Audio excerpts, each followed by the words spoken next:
La Sociedad Española de Radiodifusión presenta... Ser... ¡Viva la radio! Podcast. Siempre. Las 7 de hoy por hoy. Ser Podcast. Hola, muy buenos días. Hay una pregunta que planea sobre el doble homicidio que ayer conocimos en Almería, el caso de un hombre que presuntamente envenenó a sus dos hijas de 2 y 4 años. ¿Cómo es posible que estuviera a cargo de las niñas si tenía una orden de alejamiento de su expareja?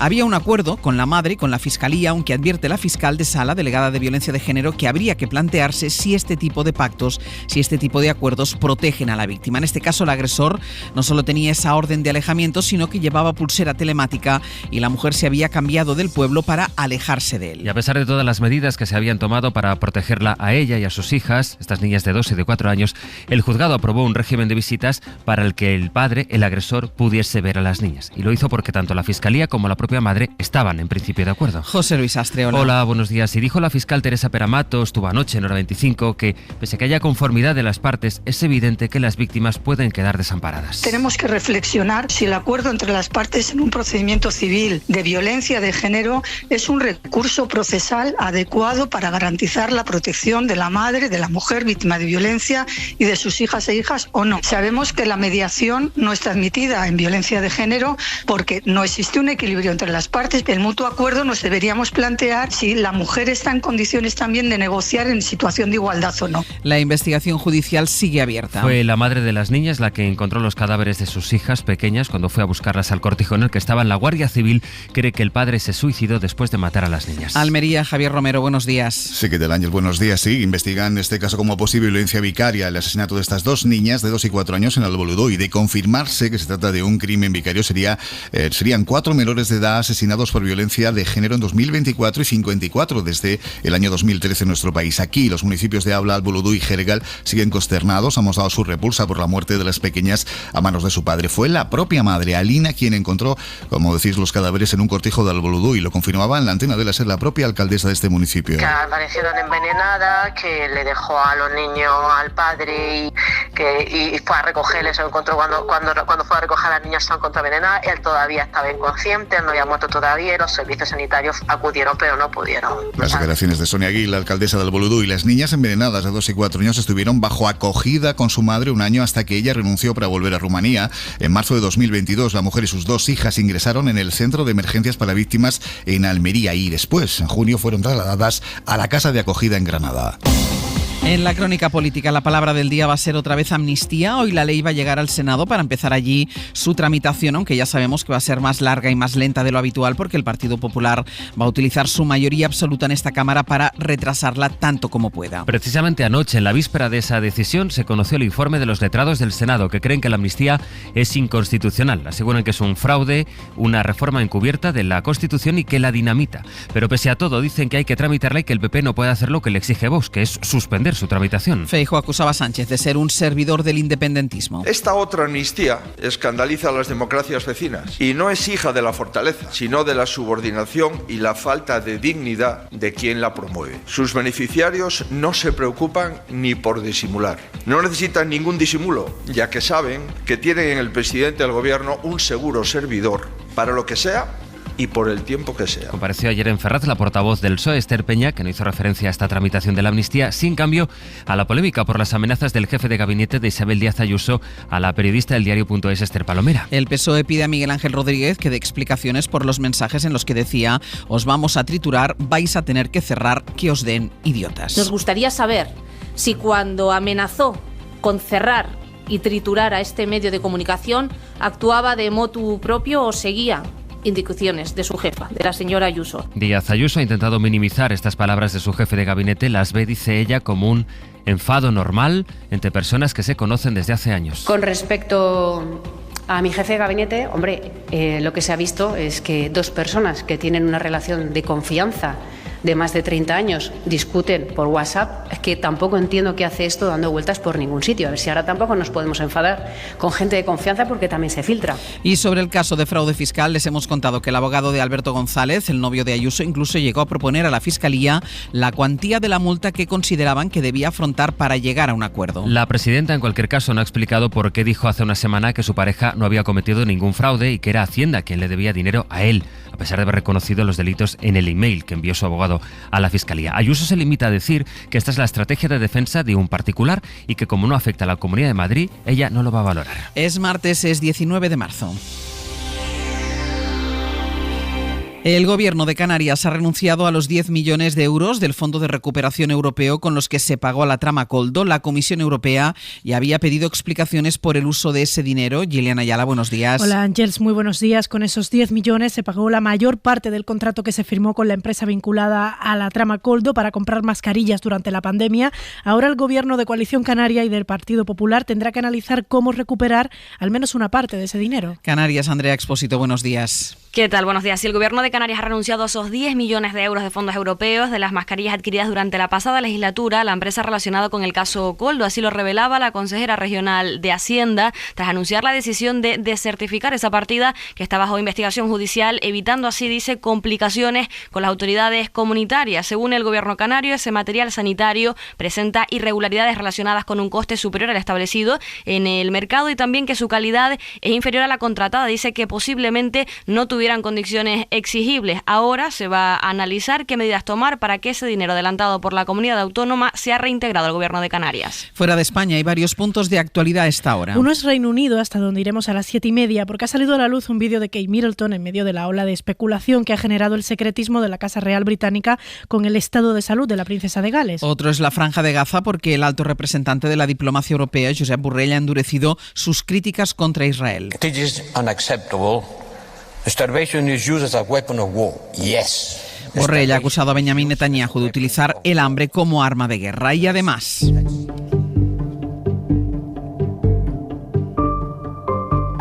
Президент Российской Федерации Владимир Владимирович Putin. En Rusia, Vladimir Putin se ha dado un baño de masas en la Plaza Roja de Moscú para celebrar no solo la victoria en las elecciones que él diseñó para él mismo, sino también el 10º aniversario de la anexión ilegal de Crimea. Desde Moscú informa para la SER Javier González Cuesta. Putin culminó ayer su escenificación electoral con un baño de masas en la Plaza Roja de Moscú. El mandatario buscaba una foto de un pueblo unido en torno a él después de haberse apuntado más de un 87% de los votos en unas elecciones sospechosas. Para ello, el Kremlin llenó la Plaza Roja con miembros de sus movimientos y con empleados públicos y estudiantes, a los que en algún caso se pasaba lista. Fue un acto frío. Putin no hizo ninguna promesa ni ningún anuncio llamativo. Solo dijo que extenderá una línea de ferrocarril por el sur de la Ucrania ocupada como alternativa al puente de Crimea.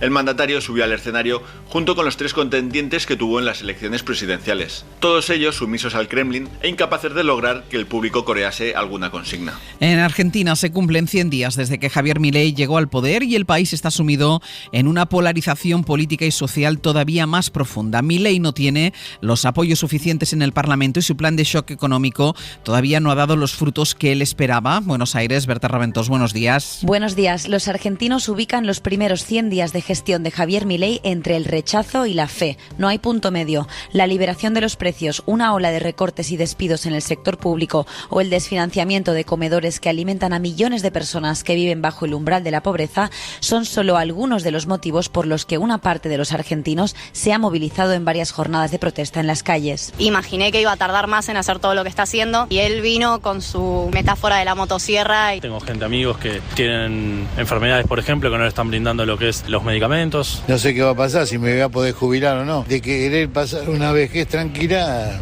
vamos a ver qué pasa. Yo soy docente aquí, así que puntualmente ya me van a recortar el salario. Creo que si seguimos así, le tenemos un poco de paciencia, vamos a salir adelante. Todos los ajustes que vengan seguramente sea para un futuro mejor. También están los que ven la luz al final del túnel que prometió Milei y confían en que pronto Argentina estará mejor, aunque de momento el gobierno no ha puesto una fecha a la recuperación económica del país. Y en Portugal Portugal. El presidente Marcelo Rebelo de Sousa sigue con su ronda de consultas para encargar la formación de gobierno a un candidato. Ya se ha reunido con el líder de la ultraderecha de Chega, que logró triplicar el número de votos en las últimas elecciones y podría tener la llave para la gobernabilidad del centro-derecha clásica. Además, los ultras están arrasando en el recuento del voto exterior. Lisboa, Brais Suárez. Eso es, los votos del extranjero suponen 4 diputados y tal y como se suelen distribuir históricamente es poco probable que los socialistas logren voltear el resultado. Hasta ahora ya se han contado la mitad de votos y la sorpresa es otra. La fuerza de extrema derecha Chega obtendría 2 de estos 4 diputados, mientras conservadores y socialistas se llevan uno cada uno. Precisamente son los 3 partidos que Rebelo de Sousa recibe esta semana tras haberse entrevistado ya con las 5 formaciones restantes. Este lunes el presidente ha hablado con André Ventura, líder de Chega, que ha insistido en su voluntad de pactar con los conservadores. No nos pueden pedir un voto a favor del presupuesto si no quieren negociar con el partido que tiene más de 1.100.000 votantes. Si hay acuerdo de gobierno, habrá estabilidad. Si no, los conservadores serán responsables, ha amenazado Ventura. Hoy Rebelo de Sousa recibirá al socialista Pedro Nuno Santos y mañana al ganador de las elecciones, Luis Montenegro, que no será propuesto para formar gobierno hasta que se ratifiquen los resultados del voto extranjero este jueves. Hoy por hoy noticias. SER Podcast.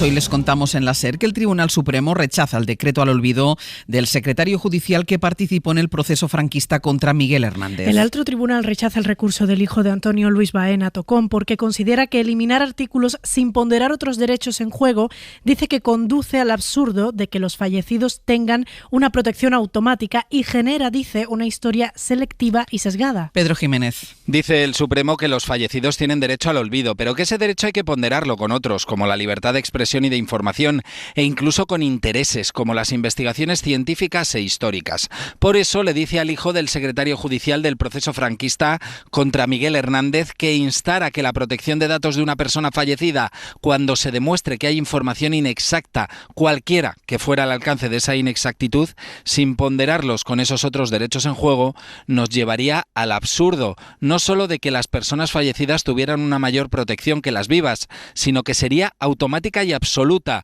frente a cualquier otra consideración y los derechos y libertades de los demás. Además, concluyen, de generar una historia selectiva y sesgada a voluntad de los familiares o herederos del difunto.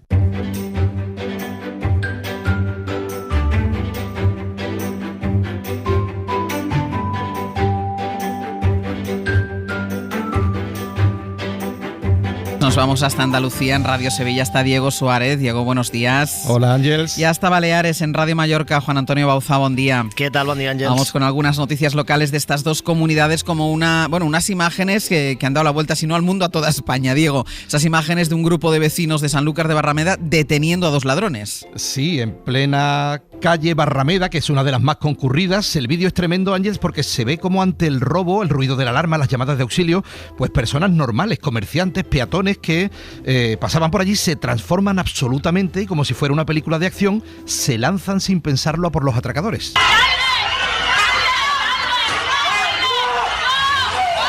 Bueno, es muy llamativa la reacción de la gente porque en ese momento los ladrones, ojo, llevaban una pistola, después se comprobó que era falsa, gas pimienta, armas blancas. Es como si los vecinos de Sanlúcar fueran policías vestidos de paisano, porque es que ni se lo piensan en abalanzarse. Los ladrones salen de la joyería con una mochila, se montan en una moto, pero les impiden el paso y a partir de ahí los reducen. Luego se vio, Ángeles, que los ladrones eran inexpertos, por no tenían ni antecedentes.